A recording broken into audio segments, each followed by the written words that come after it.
So let's take a look at how the worker placement works in Retro Arcade. You have two different types of workers, these multicolored gamer dice here, and these recruiters. So the gamer dice you place on the action spaces on the board to perform the actions, and then the recruiters you actually place in between the action spaces to take back the adjacent gamer dice, so you can run them through your arcade and re-roll them and use them on future turns to perform the actions.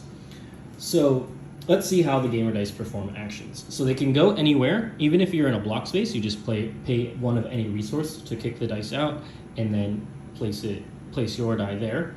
But what you're trying to do is you want to match these colors and the values you see at the edges of the board to get the most out of your action. For instance, if I have this blue 3 here and I place it here, I've matched these bonus markers. So then I can get these extra actions out of that action space. So instead of just getting 1 coin, I would actually get 3 coins for that. And I signify that by placing my bonus markers in my player color on these 2 spaces here. This will mark that I have taken the bonuses, but it also blocks other people from getting them. And on future turns, if I can't match the bonus, like let's say I place this red 6 here, because I already have a bonus marker there, I will get one of these bonuses. So I'll just take that back, and then I am able to match this red, so I move this one here, and I, again, achieve both the bonuses there. So that's how the dice placement works. So let's take a look at how these recruiters work. These you place in between the action spaces, and then you are able to pick up the dice. So this recruiter has a value of 2, so I can pick up 2 dice adjacent to these action spaces. So let's say I take these 2. That's just how it would work. If I place on one of these edge spaces, while I do have fewer dice from action spaces to choose from, I can actually take the dice from the overflow area. I can choose to take as many as are on the number of the recruiters. So I can choose to take 2 here, or I can take 1 and 1, however I want.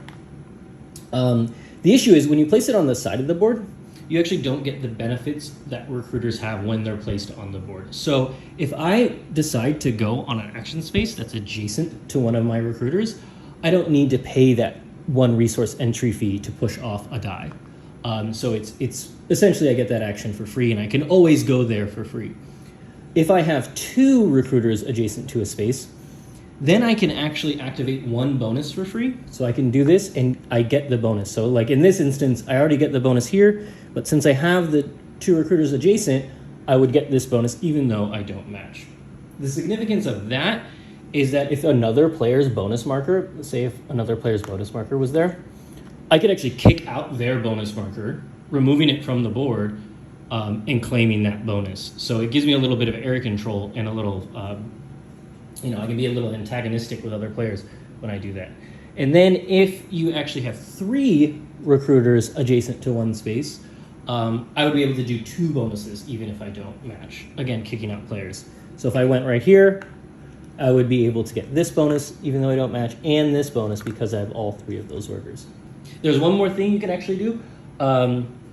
So if you have dice of the same color or the same value, you can place multiple dice at once. You can place 2, 3, 4. And what that does is if I were to place these here, 1, it gives me the ability to trigger bonuses more easily. And 2, I get the base action 1 more time. I can always do the base action 1 more time. So in this instance, I would match this bonus marker here because I have a green die in there. I don't match the value marker, so I would get 1 of these bonuses, and then I would get this action twice for a total of 3 coins. So basically the more die I have there, the more I can get out of my actions.